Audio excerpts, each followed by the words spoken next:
हे सुनसान सडक दिसते भावांना तुम्हाला? हे बघा इकडे पण सुनसान सडक आहे. आता माहिती आहे किती वाजले? रात्रीचे 12 वाजलेत. सकाळी 6 वाजतापासून चालतोय. आता रात्रीचे 12 वाजलेत. ना कुठं थांबायला जागा भेटते, ना कुठं झोपायला मंदिर भेटते. कुठंच काय भेटलं नाही भावांनो. 12 वाजले, थकलोय आखरी. इथे बस स्टॉप भेटलंय.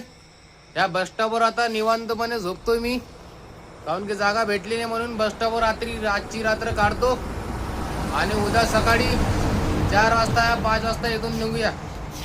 हा बघा एकदम सुनसान रोड आहे भावांनो. एक नंबर मजा उरली आहे सुनसान रोडावर चालले. पण चलता चलता थकले म्हणून थांबा लागते, कारण की एवढी एनर्जी आहे नाही आपल्यापाशी रात्रभर चालायची. हे बघा इथे बस स्टॉपवर लावलं बिस्तर. मी आजचं लावणार आहे. विषय नाही, जेवण वगैरे झालंय, चाय वगैरे पण झालाय. आता रामेश्वर बाकी आहे 200 किलोमीटर. तर 4 या 5 दिवसात क्रॉस करून घेऊ भावांनो, कंप्लीट करून घेऊ आपण. फक्त विषय काय आहे, तुम्ही तुमच्या भावाच्या यात्रेत फक्त थोडासा सपोर्ट करा. कमेंटमध्ये हर हर महादेव नक्की लिहा.